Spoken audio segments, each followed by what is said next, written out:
На трибунах аллеют знамена, облака в поднебесье плывут. На зеленом ковре стадиона разноцветные майки цветут. Hello and welcome back to the Russian Football News Podcast. Now, we've had a little short break since Russia's elimination from the Euros, and we did record our last pod, but we're back just in time for some RPL and European Conference League action. The FNL also started 2 weeks ago, but due to some various vacation and holiday commitments, unfortunately, we won't be able to record at the time. So we'll be spending a little bit of the show today to recap on some of that action, and then round off with some big transfer news that's been going on in the summer in all the various leagues. To do all that, I'm joined as usual by David Sanson. Good evening. And Richard Pike. Good evening, James. Good evening, David. How are we all? Well, I'm pretty happy, actually, after that match that's literally just happened, half an hour before recording, in which Sochi both played in and won their first ever European match, of course, for those who may not be unaware, because it is just the second qualification round of the Conference League. Sochi defeated... Richard, pronunciation? FK Kesla. Kesla. I seen the accent on the S, and I knew if I go straight in with the hard S, I'm going to mess it up here. But they defeated them anyway in the Fish Stadium in Sochi 3-0. And that was thanks to a series of goals from summer signing, who we might get onto later, Rodrigo Prado, a penalty from Christian Noboa, and then a last goal from Maxim Barsov, finally back in the goals again. It's only his second one since his real long 2-year injury layoff. If that's not necessarily a familiar name, but he's the man who led Sochi to promotion and fired them in to the RPL, and was rewarded and got injured, unfortunately, when they got into the RPL, but was rewarded with his loyalty to the club by them keeping him on for some time. But Richard, you and David both caught the game, but what really stood out with Sochi for yourself today? And of course, it's been a little bit of a tumultuous summer for them, with quite some big name players leaving as well. Yeah, I watched the game in its entirety, and have to say I was very impressed with what I saw from Sochi. Now, obviously, I'll caveat that slightly at the start by saying that Kesla looked quite a pretty ordinary side, I have to be honest. But you can only beat what's put in front of you. And I thought Sochi did a very good and professional job. They certainly created a lot of chances throughout the game. Probably the only thing I would probably say on a downer for them is that they probably could have been a bit more clinical, although former Spartak Nalchik and Kuban Krasnodar goalkeeper Stanislav Namasko had a brilliant game in goal for Kesla. It could have easily been 5 or 6 goals for Sochi without him in goal. He made some brilliant saves. So probably that's the only thing really I could criticise from Sochi, to be honest. They were brilliant other than that. I thought Christian Noboa was the best player on the pitch. He really controlled the midfield. His range of passing was really good. Still a superb operator even at 36. I thought Salagov was good alongside him. And then what really impressed me the most was the defensive three. I thought Rodrigo, the new signing from Gilles Vicente, Danila Prokin and Mateo Barac. I thought they were all very good. Admittedly, Kesla didn't offer a huge amount, but nonetheless, they were all nice and composed, getting the attacks going, marshalled Kesla's attacking players really well. And then, I was really happy for Barsov at the end there, getting that goal after all those injury issues that he's had. It was a nice goal as well, like hit it down into the ground, the header, and, fooled the keeper. And could have been a bit more, another goal or two would have been nice, but I think at 3-0, the tie, touch wood, and given Russian clubs have not been brilliant in Europe in recent years, I'm still touching the wood a little bit, as I said, I did my prediction for RFN, but I think Sochi are looking in a really good position now to go through, and that was a good performance. That was just really pleasurable to watch after 2 years of just dire performances from Russian clubs in Europe, playing defensive football, playing just pretty rubbish, but that was good to watch. Team playing a good progressive style on the front foot, brilliantly coached by Fedotov Sochi, and I really enjoyed that performance. Rodrigo as well alongside Noboa impressed me. I thought he was a nice composed one at the back, whereas the likes of Barac and Prokin looked to get things moving either side. He was the central defensive players, and I thought he marshalled the defence really well. That potentially could be a good pickup, and there's still Emmanuel Mamama on the bench as well, which is really encouraging. And yeah, I was impressed with Sochi and what I saw there. Yeah, and you've mentioned there that, of course, Kesla aren't necessarily the greatest of sides to face. They're only actually in the league on, I mean, they're in the league on merit because they won a cup in the Azeri League, but they actually finished in the bottom half and were one of the worst sides in that league at the time. But last time a Russian club met an Azeri one in Europe, of course, Neftchi Baku defeated Arsenal Tula. Arsenal were at the time worse than what Sochi are now, and Neftchi were better than Kesla. But that mirrored with the fact that Dinamo lost against Lokomotiv Tbilisi of all sides last year. It just shows that with, as you said, the way that Russian teams in Europe have been performing of late, that no side, whether how big or small they are, minnows they are, that should not be underestimated. And I think it was perhaps just a polished performance. David, would you say? Is it maybe something that we've come to expect from Sochi under Vladimir Fedotov? I mean, it was certainly a straightforward one. All things considered, they should have scored more. Kesla were not good, and were definitely there for the taking. As Rich said, the goalie put in some good saves, but they're also guilty of missing chances and making it easier for the goalie than it should have been on some occasions. So yeah, it was really straightforward for Sochi, even with a fairly defensive system that they put out as per normal. They had an early injury as well, and the substitution there was a defensive-minded one rather than an attack-minded one, and that could have helped them get further away in that first leg. But they breezed through the game fairly comfortably. It was the second half. It was just waiting for the second goal, and it finally came with the penalty for the second goal, which Bemistrov did really well to win. That if they hadn't got that though, you sort of wondered, because it was they were having all the play, but they were just not getting that final ball sometimes right. And then after that, it sort of opened a little bit more up, and scored a nice third goal. Again, Bemistrov really good in the build up to that one. So yeah, straightforward. Fedotov, I think, was just being a little bit cautious going into it.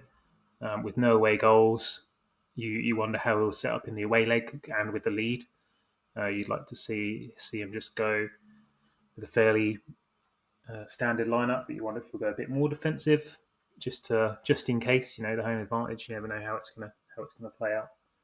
But yeah, looking good that they're going to proceed through to the next round, where they're going to play Partizan Belgrade, or whoever Partizan Belgrade are likely to be. I forget who it is. Dunajska Streda. That's it, Dunajska Streda. So yeah, looking good for Sochi certainly, and 10 out of 10 for me from the performance. Actually, 10's too far. An 8 out of 10 for me on the performance. Was good, but they definitely could have scored 5 or 6 probably tonight. David, just to jump straight back to yourself, of course, Anton Zabolotny moved to CSKA in the summer. Summer. Yep. So the man who started today was, of course, current striker, was already there, Marko Djuganjic. But do you think that he could bring the goals that Sochi may rely on to try and replace it? They've lost through Zabolotny, or perhaps maybe Dmitry Vorobyev, who's finally made the step up from the FNL. Based on tonight, you wouldn't back Djuganjic to be getting more than sort of 5 goals this season. It wasn't a good performance from him necessarily, I didn't think. And he was, rightly subbed off for Barsov in the second half, and Barsov just looked a bit more lively. Djuganjic is big, a bit like Zabolotny was, but he doesn't seem as mobile. Barsov's quite a little guy, and was trying to make some runs in behind. I remember there was one point where he and Popov were breaking, and I think Barsov must have started and stopped his run about 3 times waiting for Popov to play the ball, and Popov probably was just thinking, get on side or whatever. I don't know. He must have been very tight. But Vorobyov's obviously come in, as you say. He come in off a really good season with Volgar and Orenburg last year in the FNL. started this season really well as well, with a goal and 2 assists as well in 2 games. But he's played more on the right, sort of in 2021.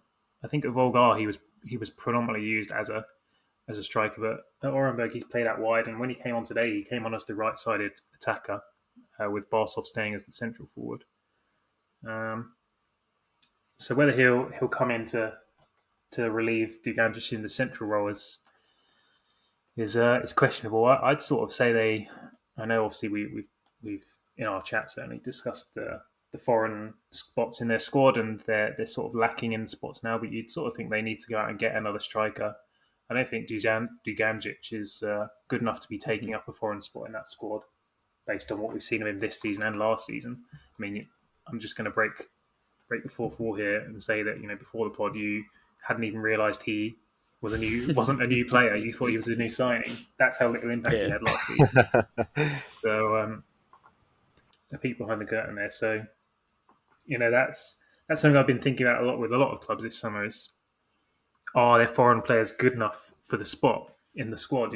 It's weird that the limit before it was never provoked that question, but now the spots are even somehow more valuable than they were before. You really think about, is this player worth taking up a foreigner spot? And in Duganjic's case, you think, no, surely there must be something they can do better with that foreigner spot. If Barsov's good enough to play, or like last season, Zabalotny was good enough to play, then ditch him, ditch Duganjic, and get another foreigner in elsewhere, or get a better foreign striker in. But it'll be interesting to see what they do. Still time left in the window, so we'll see. Maybe it'll depend. If they make the group stages, maybe they'll be able to do something about it. It's worth saying that this is only Duganjic's 5th appearance in general in the entirety of 2021. His last one was as a late sub in the 2-1 victory over Cisco, and he just kind of came on late just to literally see the game off. I genuinely totally forgot that he was even at Sochi. He only started 4 games in the entirety of last year, partly because of his own misgivings, but also just the sheer form of Zabalotny up top, even though it was all surprising and we didn't really quite see it continuing on in the second half. I think I remember us saying quite early on in the season that we didn't expect him to really follow on like he did way back at Tosna, when him and Yevgeny Markov just decided to tear the league apart for a little while. But what I've seen of him and what I can actually remember of him, he's kind of in very similar to Zabalotny, where he's a little bit clumsy at times, but also just a million times worse and doesn't have that eye for goal. But yeah, I think Sochi desperately do need some attacking reinforcements without a shadow of a doubt. And I think Sochi also need to start looking ahead more often. I think Vorobyov is a good signing for them. It's not only, of course, helped by the Gazprom links with Volgar, Orenburg, Sochi, all tedious or tenuously linked to Gazprom in some form or another. It's largely one of the reasons why it happened. But it's also just a smart transfer for them. He's only 23 still. And Sochi have one of the highest percentages of the squad players being over the age of 30, so they desperately need to look more towards the future. But Richard, was there anything else that you'd like to discuss as a last little word on Sochi and perhaps their game in particular that happened earlier on? Yeah, I just want to come in on Duganjic. I think Sochi they're on 8 foreigners now, because obviously they just brought in Emmanuel Mamama from Zenit on loan. I have heard reports, I mean, I don't know whether this is true or not, but that Mladinovic, the Serbian defender that they have, he's trying to get a Russian passport. So obviously, if he got that, then that will put them down to 7. So if they then can't move Duganjic on, they could then bring in another foreigner. But yeah, I do agree with the observation. I thought Duganjic wasn't great tonight. He faded as well as the game went on. As David said correctly, he was subbed off for Barsov.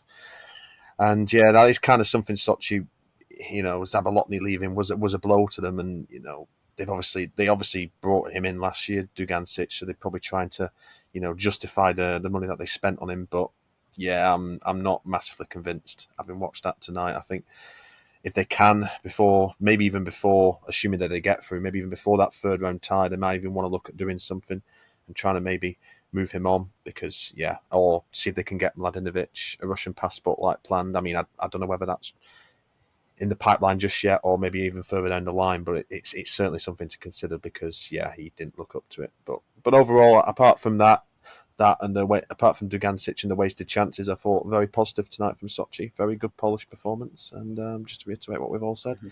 And fingers crossed. And I agree with. I like the way they fought outside of the box this transfer window too. I was saying it on a couple of pods last year to diversify the transfer strategy a bit. They've gone to Portugal for Rodrigo, Angban, Barac from Rapid Wien in Austria. They've gone out and not just brought in Zenit Kastovs now. They're bringing other players in too now for abroad. They had foreign spots free, so good on them for that. But obviously we'll get onto that in a bit more detail later.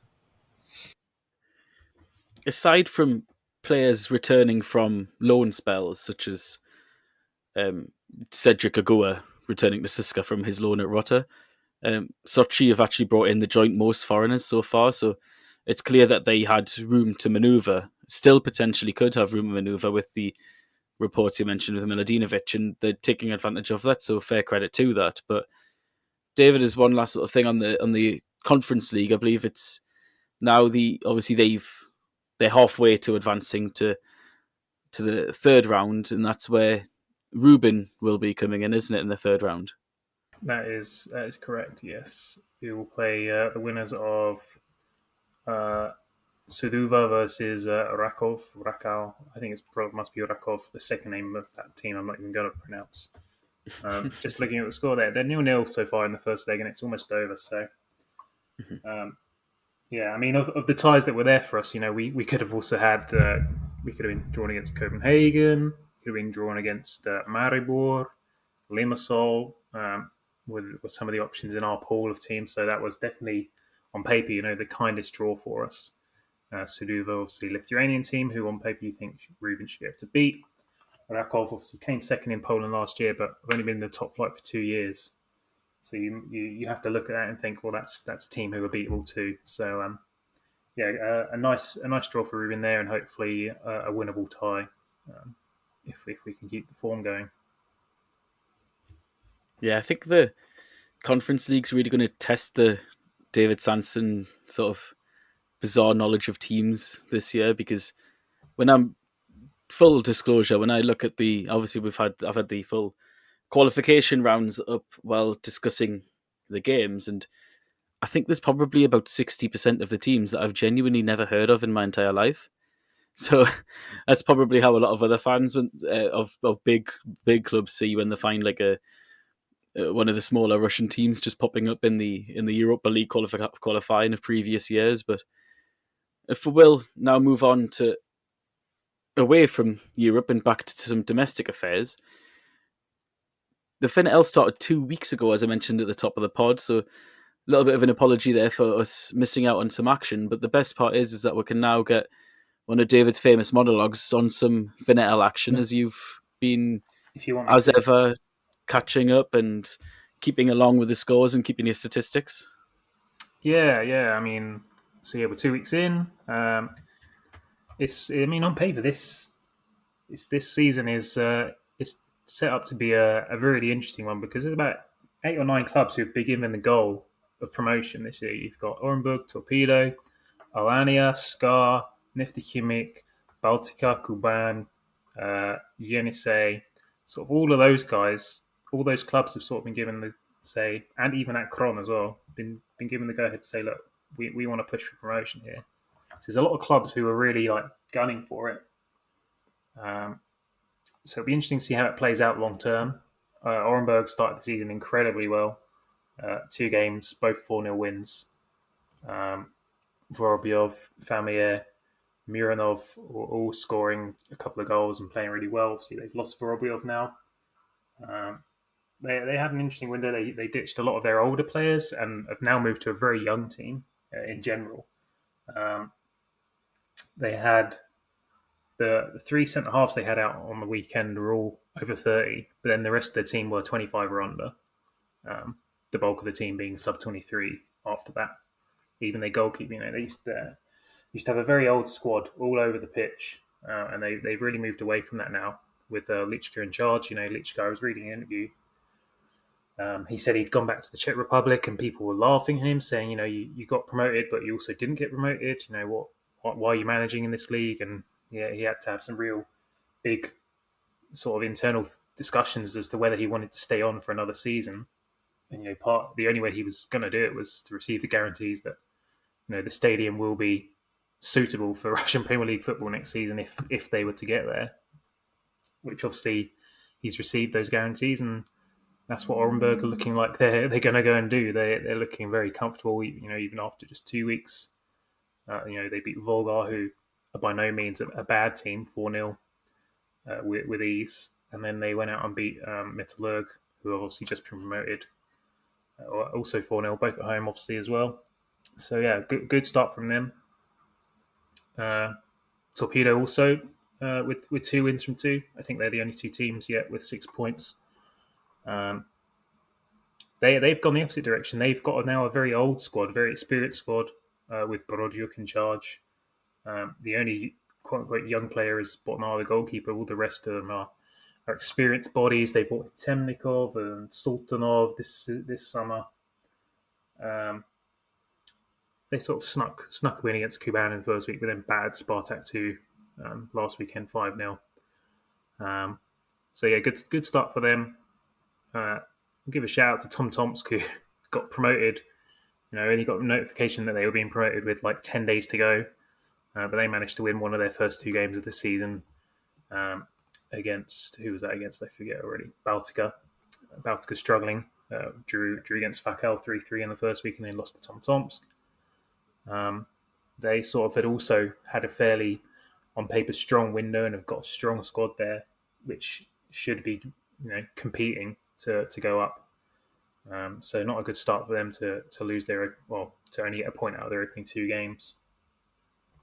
At the bottom end, who's really struggling. Both the 2 teams, Spartak and Krasnodar 2, have only got points so far. It's so weird, isn't it, to think that, what was it, 3 seasons ago, you had Spartak 2, Krasnodar 2, and Chertanova. All 3 of them were like fighting for the top 4. And now Chertanova have been relegated, and Krasnodar 2 and Spartak 2 both were like struggling last season, and have again started with a poor start this season. It's odd how that goes. Obviously, generational changes and managerial changes have just affected them. Krasnodar have got probably the nicest stadium in the FNL now, aside from maybe the World Cup ones in Volgograd and in Kaliningrad. Gilitsky splashed out on a nice 5,000-seater, state-of-the-art little mini stadium there in the Krasnodar complex, and it does look very nice. All sort of a matte black colour by the look of it from the outside, and with the sort of the not as fancy as obviously the main stadium, but some fancy scoreboards going on. So that looks pretty cool. I think he actually didn't even list Rotor in the promotion candidates earlier. They've only managed 2 draws so far. They snuck a late equaliser against Dolga Prudny this weekend. And they've also gone for a younger squad, Rotor.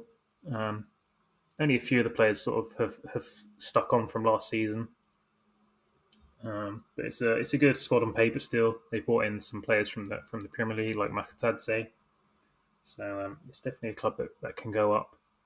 Dolga Prudny have become a weird sort of Kimki / Chertanova sort of feeder thing. So they've got about 6 or 7 lads in from Chertanova this summer. Like Velikorodny, Gerchikov, Gudkov, Nikitenkov, Abayev. They then got a couple of boys in from Khimki on loan, Bolshikov, Balakhontsev, and someone else, I can't remember who. And then, very strangely, Selyuk has turned up and put a couple of his Nigerian boys in there. And actually, one of them has been really, really good so far. Nicholas Lawrence Anwan in the midfield, and he played for Tambov once, you may recall, last season. But he, on both matches, I made sure when I was doing all the stats, and he stood out, and I made sure to just have a watch through, and he looks really good. And statistically, he's one of the best players so far in the league.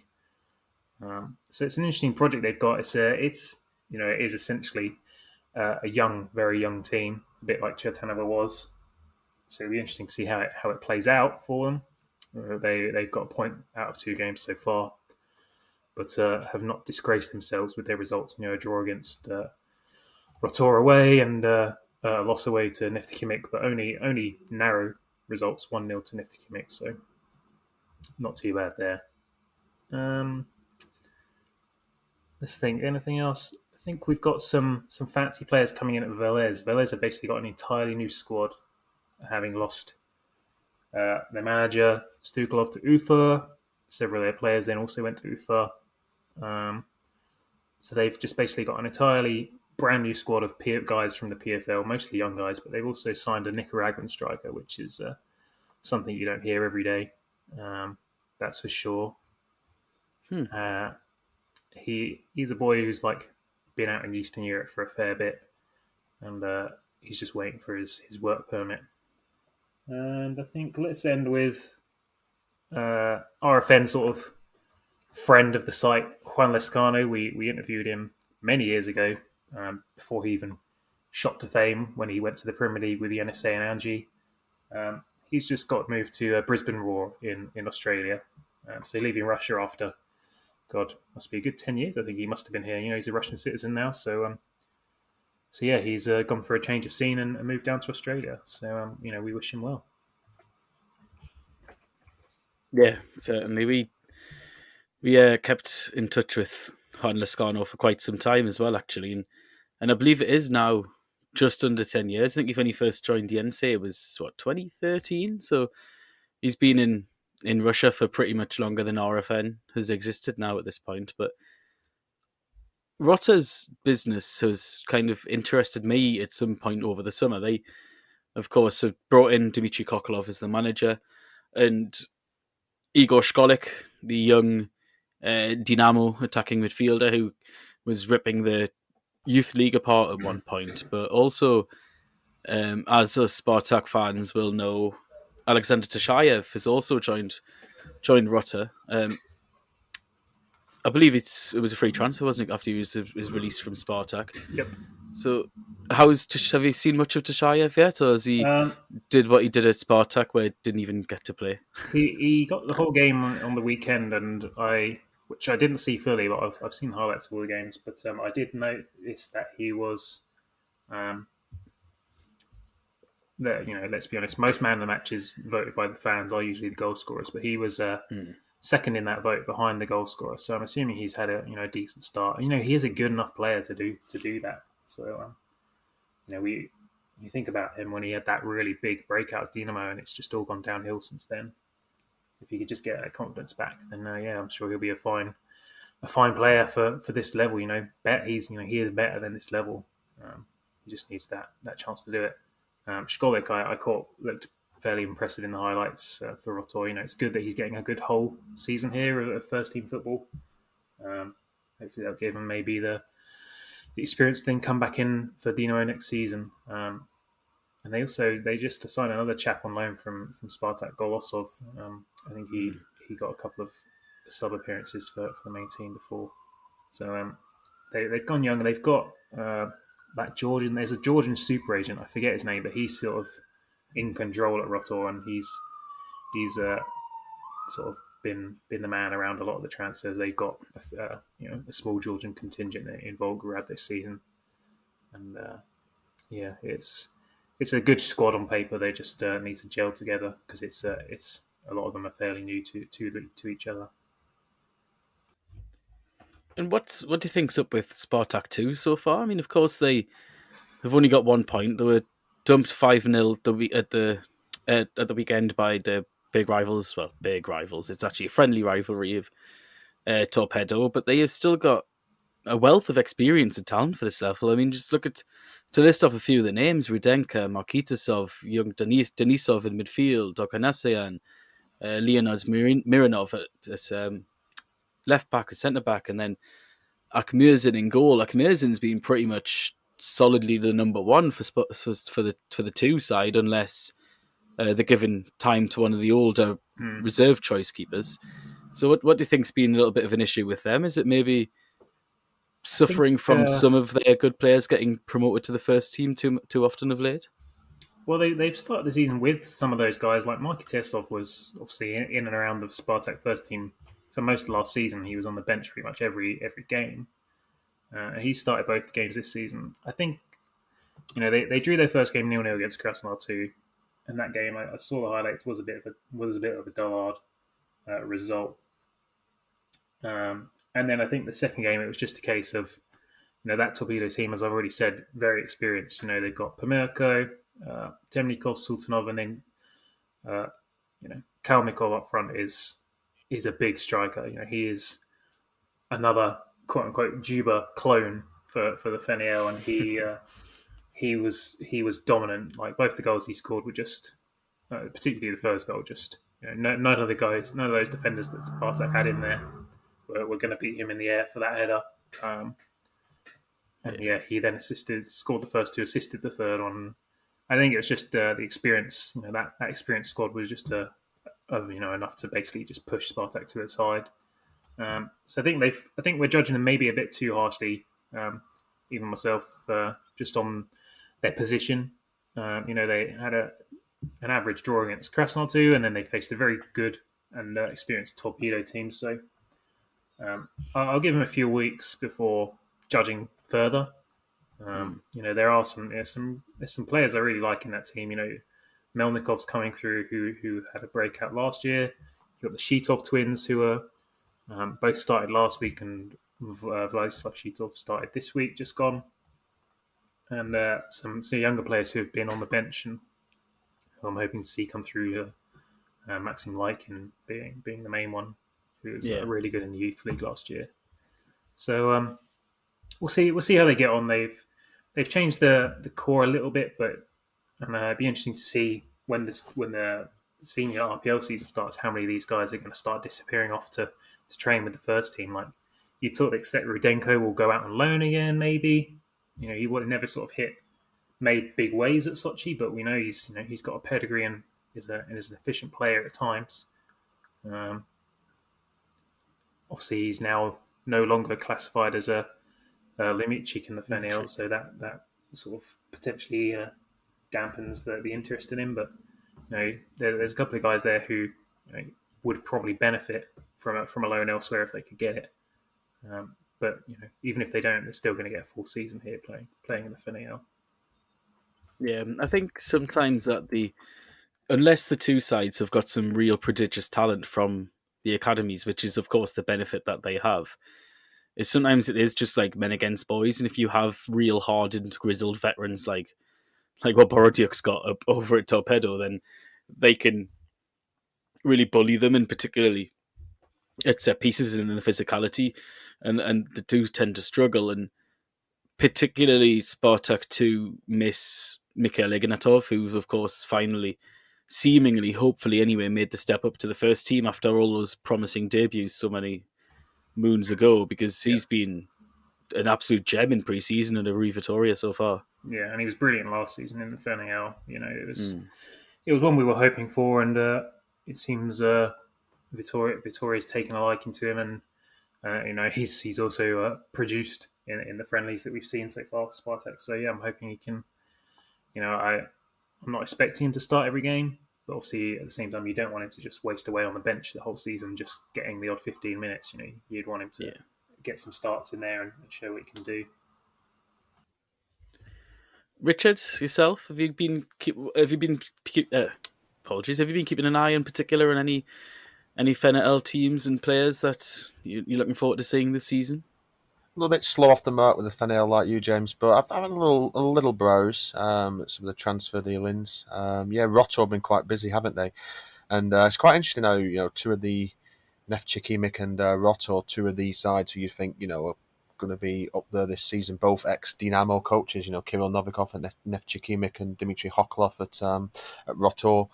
I'm intrigued to see how Shkolik gets on loan, because I remember when he first broke through at Dynamo and we were all quite impressed with him. Obviously he's 20 years of age now. Schwartz didn't really play much last season, so obviously the new manager Central Schwartz didn't really play much last season at Dinamo, so it's good for him to go out on loan and get some games. Like David said, he can get a full season out there on loan now, and he's still really, really young. So hopefully, fingers crossed, that loan works out for him. And yeah, the other thing I'd like to mention as well with Orenburg is with Liska, the coach Marcel Liska, is that be interested to see if any RPL clubs are keeping an eye on him, because obviously if Orenburg, don't go up again for whatever reason this season, whether they've still not got the stadium sorted out in time, if I was some of the RPL clubs and he's interested in a challenge, I'd certainly be casting my eyes on him. Because it's worth remembering as well, he won a Belarusian league title with Dinamo Brest in 2019, so he does look like he has some pedigree. So just that's something. I think Orenburg probably are looking a good bet to come up this year. But yeah, if they don't, then if I was an RPL club in mid-table and we were looking for a new manager, I'd certainly be swooping for Liska. So, and seeing as you mentioned it there, Richard, I thought we might as well move on to the last topic for the last 10 or 15 so minutes of the pod, and that was actually transfers. And you did bring up some FNL transfers, but Richard, would you like to give a brief overview of some of the big moves that's been goings on in the summer in the RPL? Yeah, absolutely. One of the big names who obviously was in the league on loan last season, but now he's made his move permanent, is Victor Moses. He has now signed for Spartak Moscow on a permanent transfer for a fee of €5 million from Chelsea. Maxim Nenarkov has signed for Lokomotiv Moscow from Akhmat after impressing for a fee of €2 million. They've also brought in Lokomotiv, a young Belarusian attacking midfielder in Kirill Zinovic from FK Minsk. One of the big name transfers this window has been Sead Haksabanovic from Norrköping to Rubin Kazan. He's, of the confirmed transfers so far, I think he's the most expensive at €6.5 million. We were all assuming when he was brought in earlier in the window that he would be a replacement for Kvicha, but he's still at Rubin at this moment in time, although there is some interest that's surfaced in Kvicha in the last couple of days. Sochi obviously been quite busy in the market. We've said before, Rodrigal, the new signing from Gil Vicente in Portugal. Matteo Barac has come on a free from Rapid Vienna, and I think he was playing quite a lot for Rapid Vienna last season in the Austrian Bundesliga. They were the runners-up behind Salzburg. Victorian Angban, the Ivorian central midfielder, is one I'm really looking forward to seeing. €4.1 million. Sochi paid to Metz for Angban, former Chelsea youth player, played a lot for a side who came 10th in the French Ligue 1 last season, so that's definitely one I'm keeping an eye on. Yeah, CSKA brought in obviously Anton Zabolotny from Sochi on a free. They've also swooped in for young Maxim Mukin for €170,000. Dinamo have been quite busy. They've got themselves a Spanish-speaking back line. Fabian Balbuena's come in from West Ham on a free transfer. They've made Guillermo Varela's loan move permanent. They've also brought in Diego Laxalt from AC Milan. Himki quite busy. Quite a number of free transfers that they've brought in there. Rostov have brought Kirill Bozhinov, who I'm looking forward to seeing, the young right wing back from Himki, just €100,000 fee actually for him. They've also brought in Nikolai Komlichenko on loan from Dinamo. It's not confirmed yet, but we are hearing that Krasnodar are soon to sign John Cordoba from Hertha Berlin to solve their striking issue, to finally a Marcus Berg replacement.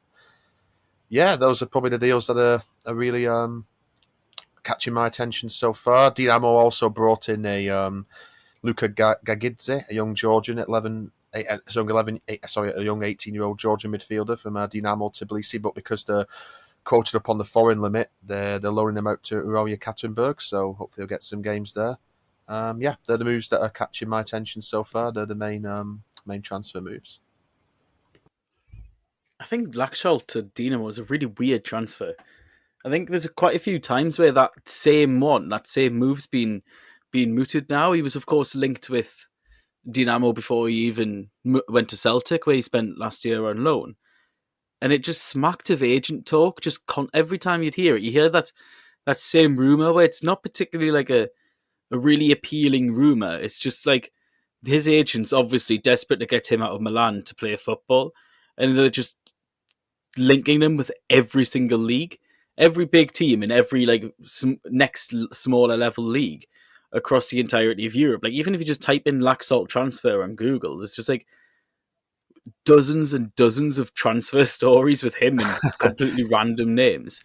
And then it happened, and then it was just like, shit, that's really weird. It actually happened because, I mean, it's probably fair to say that the Russian level is similar to the Scottish, especially in terms of that there's quite a big divide between the top and the bottom of the leagues, and they are, of course, ranked right next to each other now in the European coefficients. And Laxalt was quite poor in Scotland, to be quite honest. Against Rangers, he struggled against the technical proficiency of some of their wingers. In particular, Ryan Kent absolutely tore him a new one. And then, because he's quite slight, he really struggled physically. And Scotland's quite a physical league. It's again, there's quite a few similarities with the Russian league in the sense that they have a wrecked winter. A lot of the lower teams really play like quite low defensive blocks. Lower ranked teams play quite low defensive blocks and then counter at pace, often by a direct nature, which does happen more often than not in the lower levels of both leagues. So I'm not quite sure where Dinamo has got this transfer from, because maybe I'm going too far from and comparing his time at Celtic to potential time at Dinamo. But I feel like Dinamo have been quite an intelligent club of late in their transfers, especially when in the workings, not in the transfer market. They've got Zelko Buvac in charge, who's got a keen footballing brain, and Schwartz himself is really good at spotting a talent. So maybe I am over-egging a little bit, but David, I just thought that was a little bit of a weird one, just the whole transfer in general, never mind the fact that I'm not sure if he fits at Dinamo. Yeah, it was. I was casting doubts over it all the way through up until it was confirmed, just because we've heard it all before. We've literally heard that rumour every year for about the last 6 years to some Russian club. I feel like he's been linked to Zenit, Dinamo, Lokomotiv, Siska, the whole shebang. So to see it actually happen, he must have a very persistent agent who was just putting all those rumours out, and he's finally got one he's finally made one of those rumours stick. So yeah, a strange one.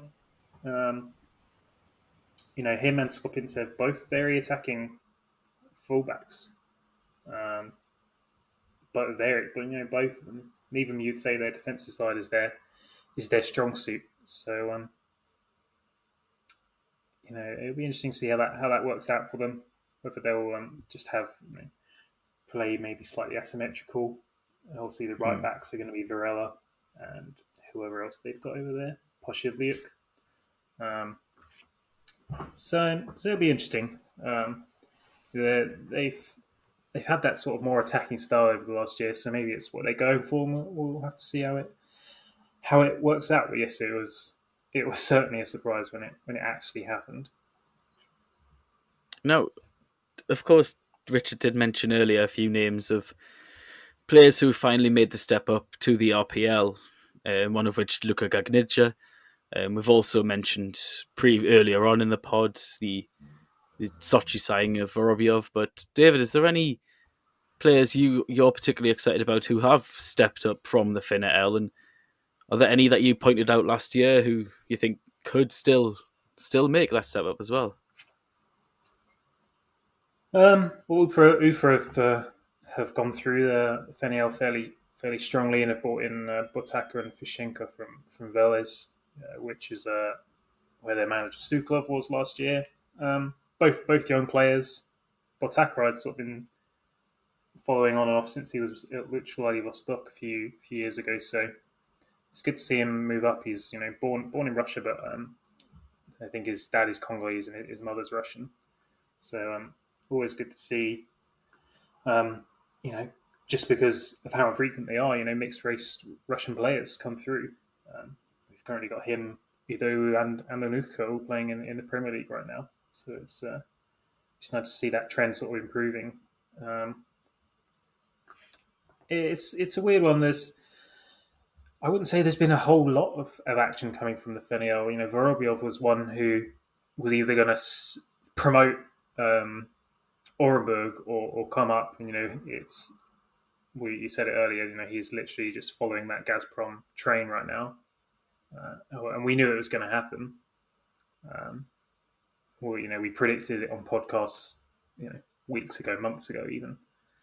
So, it's no surprise, and if it works out for him, I have no doubt that he could end up at Zenit within a couple of years if it all goes well at Sochi, because that's just the way that Gazprom's going to work that transfer.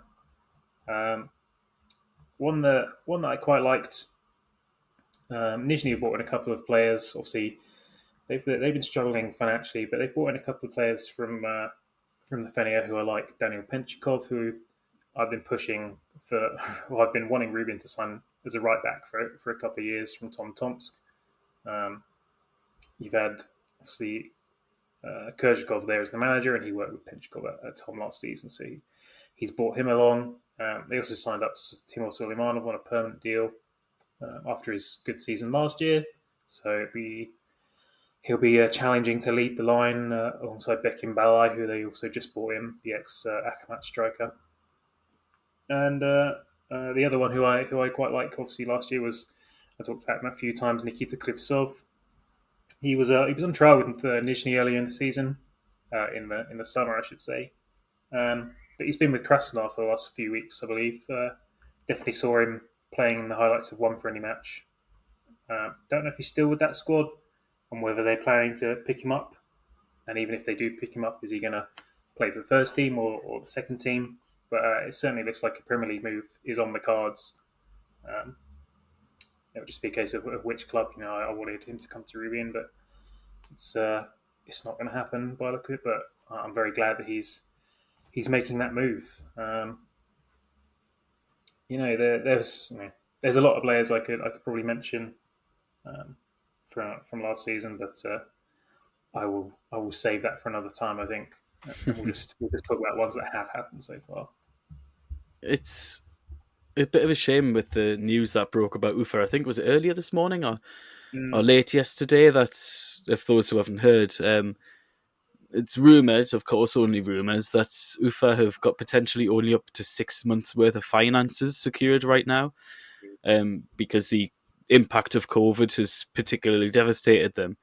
And this year in particular, they haven't been able to recoup quite a lot of transfer fees for players like they have in the past. And of course, Ufa are a selling club. They rely on the sales of their sort of gems that they unearth from various places. So I think their sort of raid of the FNL is partly expected, because that's usually what they do.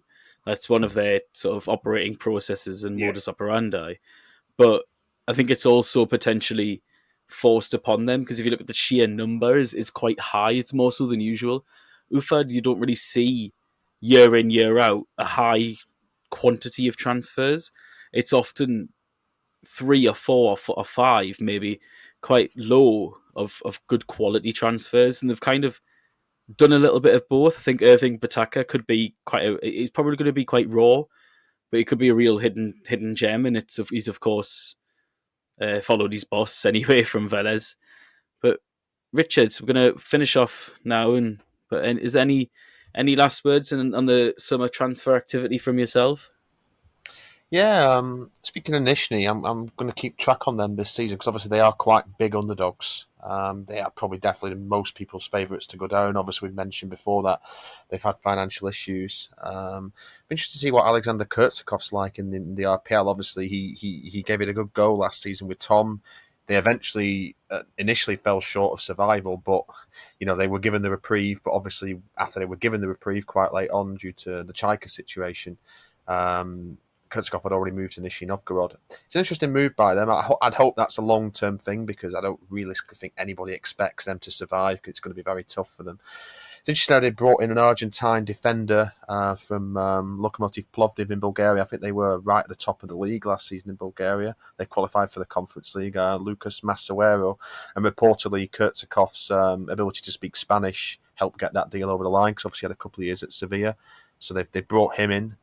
And yeah, they're a side I'm going to keep tabs on this season. One of the frustrating things for me is that I'd like to have seen a bit more transfer activity from some clubs. Spartak have been very quiet so far. Zenit have been very quiet so far. But it's our old friend again, the foreigner limit. Once again, it's just playing havoc because, Zenit are quoted up on foreign players. They can't do anything. Rubin are quoted up on foreign players too and can't really do much. They have to offload players. They've been having to try and offload players. Obviously, Carl Starfelt's now gone to Celtic. But yeah, what can Zenit really do until one of Driussi or Razmoon or both go? They can't really do anything. They've had to offload Emmanuel Mamama to Sochi. I'd say out of the sides, probably in terms of ranking of windows, I'd probably say Sochi have definitely had the probably the best window or most interesting window anyway in terms of the personnel that they brought in. And yeah, I agree with you on the Laxalt deal too. I find that a very strange transfer because, like I say, he wasn't like you alluded to, James. He wasn't great at Celtic last season. A lot of their fans were quite critical of him, and I thought they already had a decent enough left back in Dmitry Skopintsev. Obviously, Dinamo are now quoted up. They've had to loan out Gargidze to Ural. Interested to see if they do any more business. I still think they're lacking a striker, although they've promoted a young striker from Dinamo 2 in the under-19s last season, Yaroslav Gladshev, who scored quite a lot of goals. But I still think, maybe even Dinamo should consider maybe ditching someone like Sylvester Boone, who hasn't really done it, and see if they can look to bring in a forward before the window shuts. But yeah, Balbuena should be quite decent and upgrade on all debts, you'd think. But yeah, just a foreigner limit, once again, just hampering clubs with the recruitment. I really hope this is there has been talk of it finally being discussed about being either removed or relaxed. Hopefully we will get some news on this in the next few weeks for next season because it's just so frustrating. The likes of Spartak and Zenit can't do anything because they're already quoted upon the limit. But yeah, that's the last foreign limit ramblings I'll mention in this because we go on about it like a broken record every week, don't we? So yeah, I mean, I think it'd be interesting to see how Nizhny. I've seen them a couple of times in pre-season. They're looking not good. I will say that. Do you remember Rotor signed some Argentinian? I can't even remember his name, but they signed an Argentinian defender last summer, and he played like 3 times and then disappeared. And when this one happened, when Nizhny signed Masuera, I was like, I wonder if that's going to be an exact repeat of what the guy did at Rotor. Yeah, it'd be interesting to see how the rest of the new plays out. I think.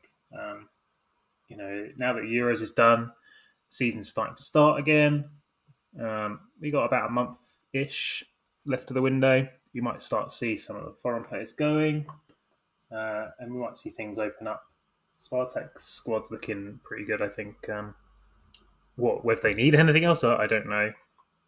But I think they're looking fairly solid over there.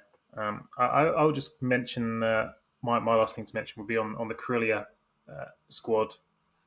Obviously, they had a big chunk of Chertanova players over there already, and they've added somehow 3 more to that this summer.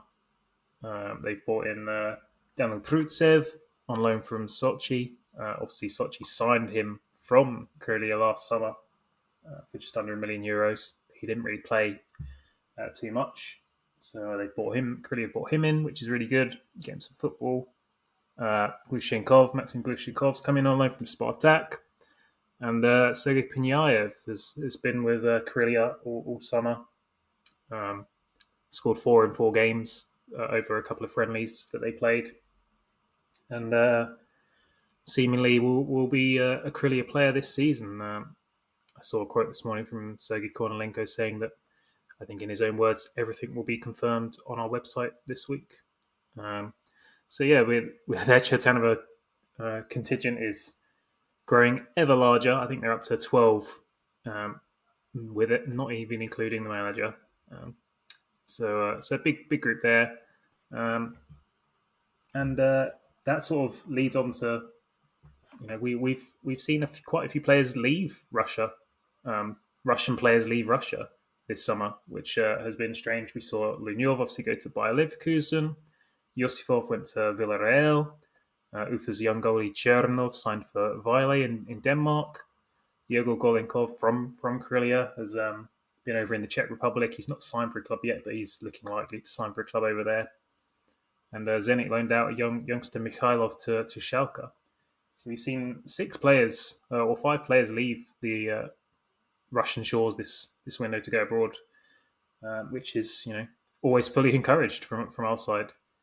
Obviously, we're waiting for not Russian, but we're waiting for the big one, which is Vlasic seemingly to go. So definitely still moves to happen. But I just wanted to sort of just end on the Krylia / Chertanova Samara squad going on there as my last point.